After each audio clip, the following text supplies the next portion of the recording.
Мною принято решение о проведении специальной военной операции. Ее цель – защита людей, которые на протяжении 8 лет подвергаются издевательствам, геноциду со стороны киевского режима. February 24th, 2022. The early morning darkness over Ukraine is shattered by the roar of cruise missiles streaking through the sky. Minutes after Vladimir Putin declares what he calls a special military operation, Russian 3 M54 caliber missiles are already on their way toward targets across the country. One missile appears headed for the Ukrainian capital, Kyiv, but at the last moment, it banks hard and slams into a military base just 10 kilometers outside the city. The explosion tears through an empty exercise ground in front of barracks belonging to the National Guard of Ukraine. Minutes later, another missile hits near residential buildings. The small town of Hostomel has just become ground zero for what will be remembered as one of the most critical battles of the opening days of the war. Сьогодні Росія розпочала вторгнення в Україну. Путін розпочав війну з Україною, з усім демократичним світом. The target is clear. Hostomel Airport, also known as Antonov Airport, sits in the northern part of town. Built in 1959 as an international cargo hub and aircraft testing facility, the complex features 2 massive heated hangars, multiple administrative buildings, and research facilities. But the real prize is the runway. 3,500 meters long and 56 meters wide, constructed from reinforced concrete rather than simple asphalt. This runway was built to handle the heaviest aircraft on Earth, and at this very moment, the world's largest plane, the An-225 Moria, sits under maintenance inside one of those hangars. The Russians know that if they can take this airport, they can land transport planes carrying over 1,000 troops directly on Kyiv's doorstep. From there, it's a straight shot into the capital. Around 5 in the morning, approximately 200 conscripts from the local National Guard base move toward the airport. These men have just watched missiles slam into their own facility. Now they're being ordered to defend a sprawling airport complex with little more than small arms, Soviet-era Igla shoulder-fired missiles, and a handful of Zu-23-2 anti-aircraft guns. The man leading them is 35-year-old Vitaly Rudenko. He knows the math doesn't work. His force is too small to create any kind of defensive perimeter around the massive airfield.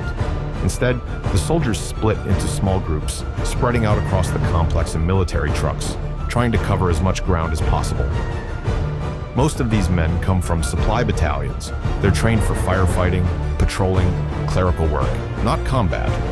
But over the next few hours, they'll be joined by reinforcements from other National Guard units, including the 1st Brigade of Operational Purpose and the Omega Special Anti-Terrorism Unit.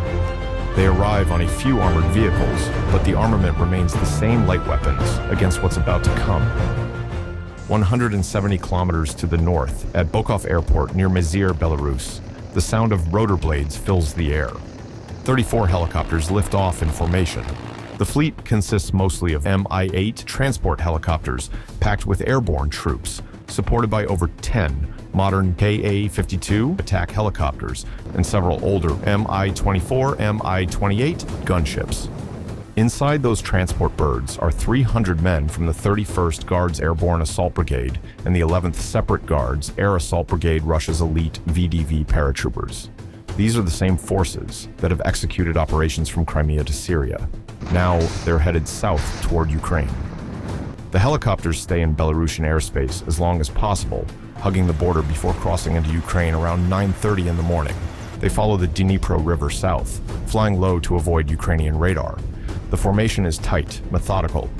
These pilots know that Kyiv has air defense systems scanning the skies to the north, and even though Russia's opening missile barrage was supposed to have taken those systems offline, no one is taking chances.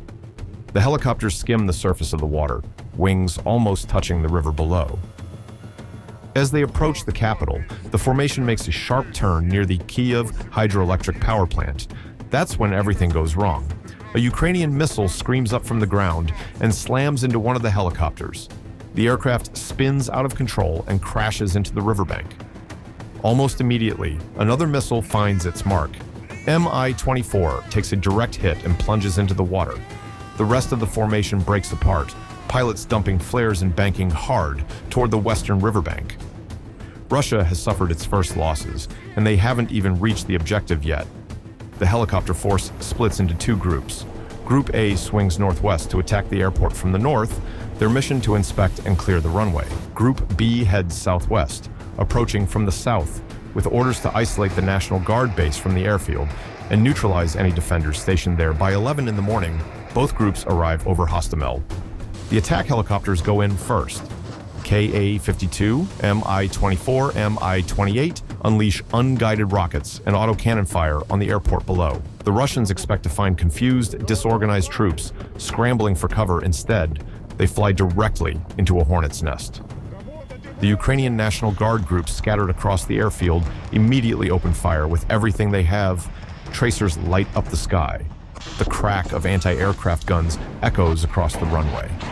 One of the defenders, a soldier named Sergei Fatalik, sprints across the open airstrip with a Soviet-era Igla missile launcher on his shoulder. He spots Ka-52 attack helicopter coming straight at him, rotors hammering the air. He raises the launcher, but the range is too close. The missile won't lock. The helicopter screams overhead, so low that Sergei can see the pilot's helmet. The moment it passes, he spins around, tracks the helicopter's tail section, and fires. The missile streaks upward, closing the distance in seconds before detonating near the engine compartment. Ka-52 pitches forward, slams into the runway, and explodes in a fireball as onboard ammunition cooks off. It's a kill that proves even Russia's most advanced attack helicopter can be brought down by a man with a 40-year-old weapon and enough nerve to stand in the open while it flies straight at him. The air battle intensifies. More attack helicopters swoop in, trying to suppress the Ukrainian defenders and clear space for the transport helicopters to land.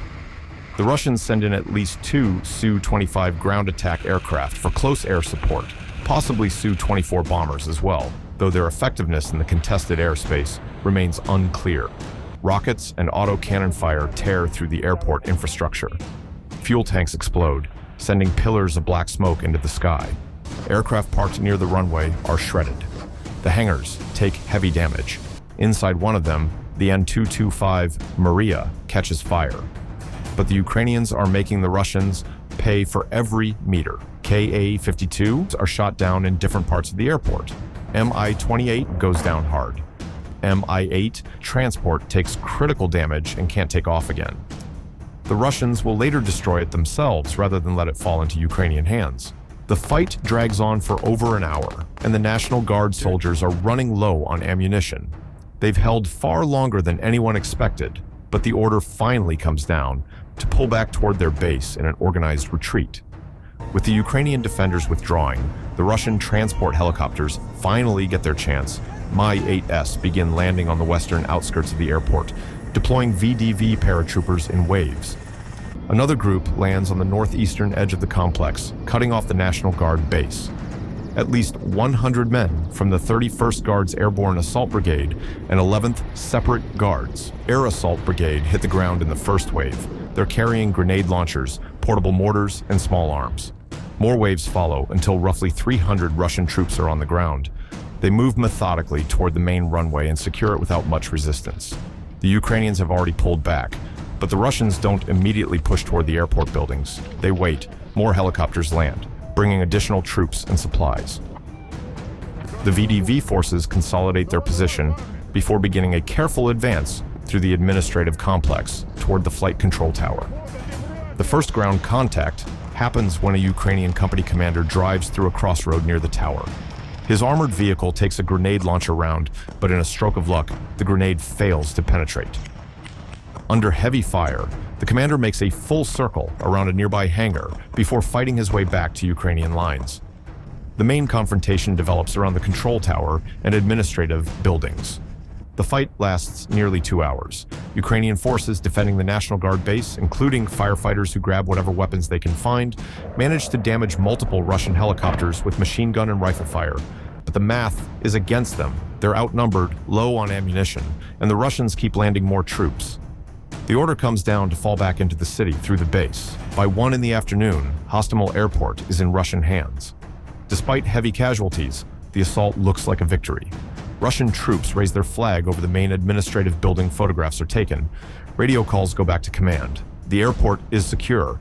What the Russians don't know is that they've just walked into a trap 500 kilometers to the northeast at Pskov airfield in Russia. 18 Il-76 transport aircraft are already in the air. Each plane carries troops from the 76th Guards Air Assault Division, one of Russia's most combat-ready units. Over 1,000 men in total, along with light armored vehicles. The flight time from Pskov to Hostomel is roughly 2 hours. The plan is simple. The VDV paratroopers hold the airport until the transports arrive, then use the reinforced concrete runway to land the heavy Il-76. Once on the ground, Russia would have over 1,000 fresh troops and armored vehicles positioned 15 kilometers from the center of Kiev. From there, the plan calls for a rapid push into the capital to seize key government buildings and force a surrender. But the Ukrainians understand exactly what's happening. The moment the battle at Hostomel started, Ukrainian military command realized this wasn't a feint or a diversionary attack. This was the main effort. Stopping the airlift becomes the top priority. The problem is getting forces to Hostomel fast enough to matter. 3 brigades begin moving immediately. The 72nd Separate Mechanized Brigade has elements in Kiev and more stationed in Bila Tserkva, about 50 kilometers south of the capital. The 81st and 95th Separate Airborne Assault Brigades are in Zhytomyr, roughly 70 kilometers west of Hostomel. For the airborne units, the movement is relatively quick. They load onto transport helicopters and fly directly to the airport. But the 72nd Mechanized Brigade has tanks and artillery to move. Heavy equipment that can't be airlifted. They need ground transport, and they need it immediately. Ukrainian civilians step up. Commercial trucks, flatbed trailers, anything that can haul a tank or artillery piece is pressed into service. The brigade commander will later call it the March of Life. Slowly but surely, the heavy weapons begin arriving at Hostomel, and the moment the first artillery pieces are in position, they open fire on the runway. Shell after shell slams into the reinforced concrete, cratering it, tearing it apart. The runway that was supposed to receive the Il-76 transports becomes a pockmarked disaster zone. Somewhere over Belarus, the 18 transport aircraft receive new orders. The mission is scrubbed. The planes land at an unknown location in Belarus. The airlift is over before it began. At 3:30 in the afternoon, President Volodymyr Zelensky addresses the nation. He announces that Hostomel Airport is completely surrounded and gives the order to retake it. Ukrainian artillery and Su-24 bombers begin pounding the airport with high explosives. The idea is not just to drive out the Russians, but to ensure the runway is damaged. Beyond immediate repair, Ukrainian ground forces attack from multiple directions, supported by Mi-24 helicopters firing unguided rockets. The 72nd Mechanized Brigade pushes from the east, while airborne units move in from the west. The Russian paratroopers, dug in around the administrative buildings, fight back hard. But they have no heavy weapons, no artillery, and no air support that can effectively counter the Ukrainian assault. The Georgian Legion, a unit of mostly ethnic Georgian volunteers who have been fighting in Ukraine since 2014, provides additional support during the counterattack. The battle is vicious. Close quarters fighting in buildings, urban combat in streets surrounding the airport. The Russians suffer heavy casualties. Some break and run, fleeing into fields and forests around the complex. Others fight until they're overrun. By 9 in the evening, Hostomel Airport is back under Ukrainian control. It's the most significant Ukrainian victory of the first day of the invasion. The Russian military command has to abort the entire operation. The VDV paratroopers trapped at Hostomel are scattered, unable to mount any organized defense.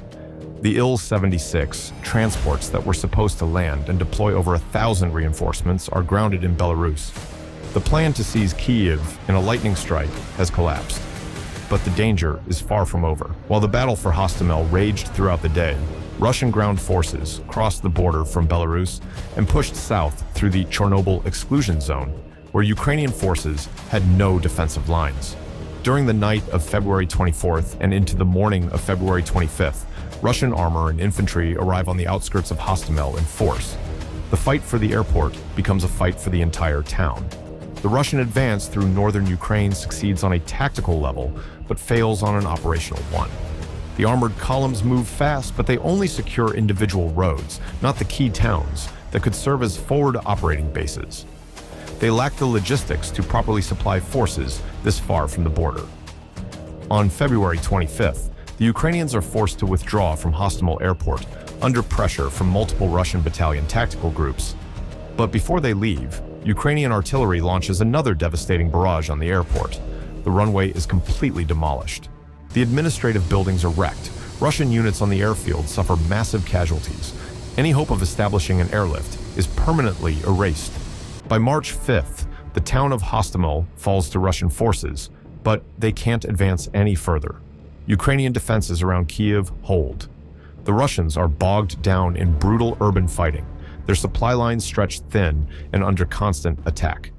On March 16th, Ukrainian forces launch a counterattack that achieves partial success.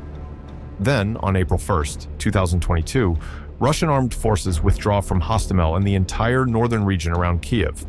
The decision comes down to staggering casualties, collapsing logistics, and a complete lack of progress toward taking the capital. The battle for Hostomel Airport stands as the first in a series of catastrophic failures during Russia's attempt to conquer Ukraine in a rapid campaign. The operation depended entirely on surprise and speed. The plan assumed little to no resistance, that Ukrainian forces would be caught off guard, disorganized, unable to respond. Instead, Ukrainian commanders immediately recognized the threat, moved with remarkable speed, and coordinated a defense that turned what should have been a quick victory into a disaster. The 200 National Guard conscripts who held the airport for those first 2 critical hours bought the time needed for heavier Ukrainian forces to arrive and encircle the airfield. Without that initial defense, the Russian airlift might have succeeded. Over 1,000 VDV paratroopers in light armor could have been on the ground near Kyiv before Ukrainian forces mobilized the capital might have fallen in days. Instead, the Russian plan collapsed at Hostomel. The elite VDV forces that landed there were cut off, scattered, and forced to retreat into the forests of northern Ukraine, where Ukrainian ambushes would bleed them dry for weeks. The air bridge that was supposed to secure Kyiv never materialized. Russian ground forces, advancing from Belarus, found themselves in a war of attrition they weren't prepared to fight, facing a Ukrainian military that proved far more capable and determined than anyone in Moscow had predicted. The battle also claimed the An-225 Mriya, the largest aircraft ever built. The plane, whose name means dream in Ukrainian, was under maintenance when the fighting started. By the time the smoke cleared, it was destroyed. It became one of countless symbols of a war that Russia thought would be over in days, but instead turned into a grinding conflict that exposed every weakness in their military planning. Hostomel Airport defined everything that followed. The failure to take Kyiv quickly, the collapse of Russian logistics in the north, the withdrawal from the entire region in April. All of it traces back to those first hours on February 24th, when a small group of Ukrainian soldiers stood their ground against an assault force that should have overwhelmed them. They held just long enough, and in doing so, they may have saved their country.